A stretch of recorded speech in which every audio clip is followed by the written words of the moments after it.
Em nome do Pai, do Filho e do Espírito Santo. Amém. O anjo do Senhor anunciou a Maria, ela concebeu do Espírito Santo.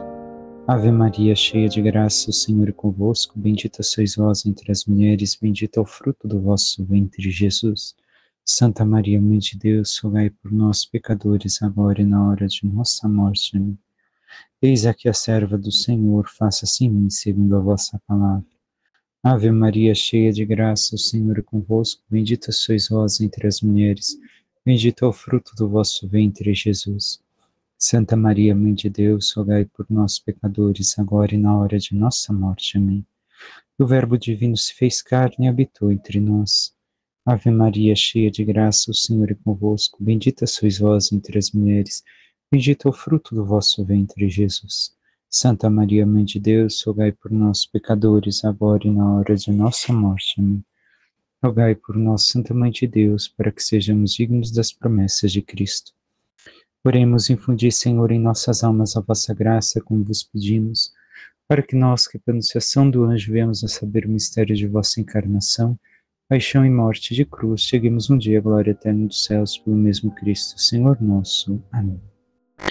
Caríssimo irmão e irmã, hoje, neste sábado, celebramos a memória da festa de São Lucas Evangelista. Quem foi São Lucas? Segundo atesta para nós a sagrada tradição e também os textos antigos, era um médico que se converte pela pregação de São Paulo, ou melhor, se torna companheiro de São Paulo.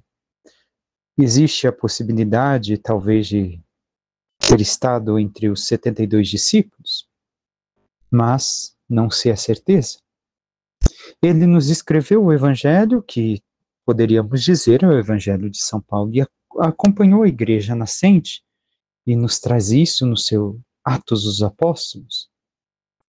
E assim, também podemos ver nos seus textos, em especial no Evangelho, que ele fala como médico. Ele atesta o suor de sangue de Jesus no Getsemane, atesta também algumas coisas com precisão médica na cruz. E assim nos leva a viver a intensidade dos sofrimentos de Cristo. Vemos também, pela ótica dele, que provavelmente conversou, como diz ele mesmo, conversou com as testemunhas, então, muito possivelmente, segundo a sagrada tradição, com a Virgem Maria. Ele nos traz este olhar do nascimento, da anunciação, tudo a partir da Virgem Maria, para que pudéssemos conhecer e conceber melhor o como se deu a encarnação do Verbo. Dito isso, entremos nos textos sagrados. Naquele tempo, o Senhor escolheu outros 72 discípulos e os enviou 2 a 2 na sua frente a toda a cidade e lugar onde ele próprio devia ir. E dizia-lhes: a messe é grande, mas os trabalhadores são poucos. Por isso pediu ao dono da messe que mande trabalhadores para a colheita. Eis que vos envio como cordeiros para o meio de lobos. Não deveis bolsa, nem sacola, nem sandálias, e não cumprimenteis ninguém pelo caminho. Em qualquer casa em que entrardes, dizei primeiro: a paz esteja nesta casa. Se ali morar um amigo da paz, a vossa paz repousará sobre ele. Se não, ela voltará para vós. Permanecei naquela mesma casa, comei e bebei do que tiverem, porque o trabalhador merece o seu salário. Não passeis de casa em casa. Quando entrardes numa cidade e fordes bem recebidos, comei do que vos servirem. Curai os doentes que nela houver, e dizei ao povo: o reino de Deus está próximo de vós. Palavra da salvação, glória a vós, Senhor.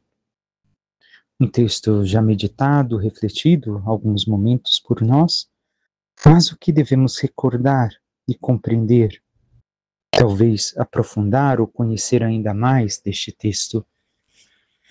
Vamos primeiro, recordemos que o Senhor não ficou somente com os apóstolos, chamou também os discípulos. E os envia 2 a 2. Por quê? Para demonstrar assim que não é o homem que anuncia a si mesmo, mas anuncia a igreja. Realiza a missão confiada pelo próprio Cristo. continua a sua missão. E em comunidade é mais fácil, poderíamos assim dizer, de reconhecer onde está meu eu e onde está a vontade de Deus. Infelizmente, quando dois também caminham no mal, às vezes ambos utilizam as coisas más de uma forma errada. Então, ainda mais o Senhor envia onde ele devia ir. Não envia para qualquer lugar, envia para onde ele quer ir. Tenhamos em conta que o Senhor nos confia a missão de evangelizar todos os corações, que é onde ele quer chegar. Não somente aqueles que queremos, ou realizar a missão que queremos e para quem queremos, ou aonde queremos, mas aonde ele nos coloca, aonde ele nos chama, aonde ele quer estar presente para salvar aquelas almas. E temos assim realizado a missão conforme o Senhor pede a nós, a missão da igreja, e não o levar a nós mesmos, aos demais. Continua o Senhor falando da messe ser grande, os trabalhadores poucos, e que devemos de pedir que envie mais trabalhadores. Por quê? Porque aqui também está a nossa missão de rezar. Rezar para que o Senhor chame mais discípulos para trabalhar na sua messe, para que nos auxiliem, para que deem continuidade também àquela missão que um dia nós deixaremos, porque não somos eternos nesta terra. Mas o quanto temos rezado pelas vocações religiosas, sacerdotais, também as vocações próprias de sermos discípulos do Senhor e realizar a missão de evangelizar e salvar a humanidade? O Senhor nos alerta que envia como cordeiros para o meio de lobos. E recordo uma vez mais, um cordeiro sozinho nada pode contra os lobos. Porém, se está em família, em grupo, o lobo não consegue atacar tão fácil. E nós temos andado assim na família da igreja como irmãos? Ou temos caminhado solitários, permitido assim que os lobos, os inimigos, ataquem a cada um de nós, desde o demônio até mesmo os inimigos humanos? E o Senhor continua exortando e ensinando, dizendo não, não deveis. Logo em seguida, mais adiante, vai dizer, não passeis de casa em casa. E assim, é taxativo? Não. Não leveis bolsa. Não vos preocupeis, aqui recordemos uma vez mais, somente com as coisas materiais, com o dinheiro, nem a sacola, nem sandálias. Por que sandálias? Recordemos, era comum naquele tempo, a maior parte, em especial, caminhar descalço, mas aqui está dizendo para não levar em excesso, ter somente o necessário. E não cumprimenteis ninguém pelo caminho, mas um não. Por que não cumprimentar? O não parar, o não perder tempo, é isso que o Senhor quer dizer com a missão que Ele confiou. Não deveis de perder tempo se estáis num momento de realizar a missão que vos confiei. Porque o tempo urge, como diz São Paulo. O tempo passa, é breve, e nós devemos de não perder tempo com, digamos assim, coisas que nos distraiam da missão que nós temos. Não é que não podemos ter, digamos, a amizade humana, o cumprimento humano, mas é que nós não podemos de nos distrair no meio da missão. E realmente temos feito assim? Estamos atentos a isso que o Senhor pede a cada um de nós? O Senhor ainda fala que devemos de dizer Shalom a esta casa, plenitude das graças, das bênçãos esteja nesta casa, em qualquer casa que entrarmos. Nós, assim temos desejado a todos, porque se a pessoa merece, repousará sobre ela, sobre aquela família, caso contrário, voltará para nós. Por isso, não desejar o mal, porque se a pessoa tampouco merece aquele mal que desejamos, também o mal voltará para nós.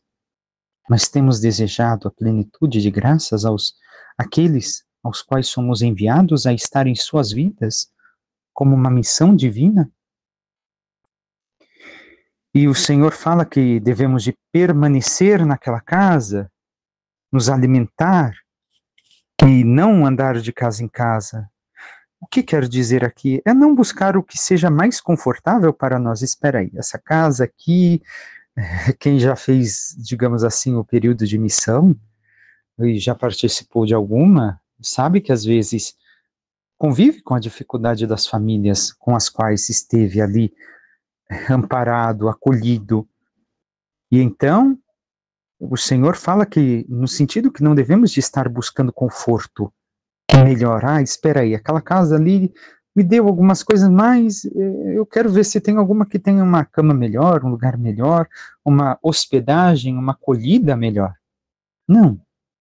Nós devemos de estar ali onde o Senhor nos colocou. Ao menos até o momento em que ali se realize a missão que Ele nos confiou. E assim o temos feito. E ainda fala da cidade: se formos bem recebidos, comei do que vos servirem, curai os doentes que nela houver, e dizei ao povo: o reino de Deus está próximo de vós. Cristo está próximo de vós. Recordemos por quê? Porque Cristo estava para ir visitar a todos estes lugares aos quais foram enviados os apóstolos, mas também porque, escutando a nós, se estamos falando as palavras de Deus, as palavras da igreja, os ensinamentos imutáveis dos santos, da igreja, da fé, então eles acolheram também a Cristo, que se faz presente no meio deles. E reconhecemos que temos realizado tal missão, irmão e irmã. O Salmo 144, 145 nos diz: Ó Senhor, vossos amigos anunciem vosso reino glorioso. O que devemos de fazer? Anunciar o reino de Deus, se somos amigos de Deus. Mas realmente temos espalhado os prodígios do Senhor, anunciado a sua palavra, as suas graças, o seu pedido de conversão, aquilo que o Senhor realiza na vida daquele que a Ele se confia. Por fim, a primeira leitura da segunda carta de São Paulo a Timóteo. Caríssimo, Demas me abandonou por amor deste mundo e foi para Tessalônica. Crescente foi para a Galácia. Tito para a Dalmácia. Só Lucas está comigo. Toma contigo Marcos e traze-o, porque me é útil para o ministério. Vemos aqui São Paulo, que também teve como Jesus e como também talvez nós, ao longo da caminhada espiritual, da caminhada de fé, aqueles que abandonam Cristo, que abandonam a verdadeira fé. Demas abandonou a Paulo, mas abandonou a missão por quê? Por amor ao mundo. Isto nos recorda mais alguém que abandonou a Cristo por amor às riquezas deste mundo? Judas Iscariotes. E assim vemos que em todos os tempos acontece o mesmo. Para aqueles que não compreendem verdadeiramente e não abandonam inteiramente sua vida em Cristo. Mas de 4, somente um abandonou. Os outros 3 que relata, aliás, de 3, um abandonou. Os outros 2, que relata São Paulo, continuaram sua missão, mas um na Galácia e outro na Dalmácia. Lucas ficou com ele. Então realmente é 4. Eu estou me confundindo, irmão. Lucas ficou com ele. Vemos que a maioria permaneceu fiel à missão, à fé e a Cristo. E pede que seja enviado a ele Marcos, para ajudá-lo no ministério. Marcos, que inicialmente esteve com ele no ministério. Depois ainda segue falando de mais um. Mandei Tíquico a Éfeso, mais um enviado à missão. Quando vieres, traze contigo a capa que deixei em Troade, em casa de Carpo, e os livros, principalmente os pergaminhos. Alexandre Ferreiro tem me causado muito dano. o Senhor lhe pagará segundo as suas obras. Vemos mais um que afeta a vida de Paulo, mais um que se tornou infiel a Cristo. Paulo que pede a sua capa, recordemos, era o cobertor de todos naquela época. Não existia cobertor como nós temos hoje. A capa era o que cobria durante a noite para evitar o frio. Imaginemos o frio que talvez Paulo estivesse passando. E segue ainda Paulo, evita-o a quem? Alexandre, também tu, pois ele fez forte oposição às nossas palavras. Na minha primeira defesa, ninguém me assistiu, todos me abandonaram. Oxalá que não lhe seja levado em conta. Mas o Senhor esteve ao meu lado e me deu forças. Ele fez com que a mensagem fosse anunciada por mim integralmente e ouvida por todas as nações. Então vemos que mesmo diante das dificuldades que Paulo enfrentou, e Lucas acompanhou e com certeza também viveu na sua missão, não desistiu. Somente quer que a palavra chegue a todas as nações, chegue a todos, para que todos se convertam e salvem.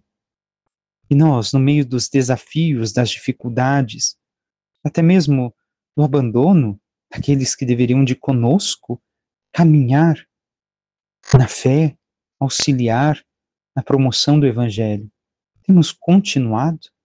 Temos perseverado? Ou temos desanimado e desistido da missão que o Senhor nos confia de sermos também evangelizadores? Peçamos à Santíssima Virgem Maria, nossa Mãe, que interceda por cada um de nós e nos ajude a cada vez mais sermos discípulos fiéis do seu Filho amado, indo ao seu encontro, para ir aonde quer que ele nos envie, levando a sua palavra, a sua missão, e assim, vivendo a fidelidade de anunciar o Evangelho a toda criatura, possamos um dia merecer com eles a glória do céu. Louvado seja nosso Senhor Jesus Cristo, para que sempre seja louvado. Por intercessão da Santíssima Virgem Maria, de todos os santos e anjos de Deus, desça sobre vós, vossas famílias e tudo que vos pertence, a bênção do Deus Todo-Poderoso, que é Pai, Filho e Espírito Santo. Amém. Um santo e abençoado dia a todos.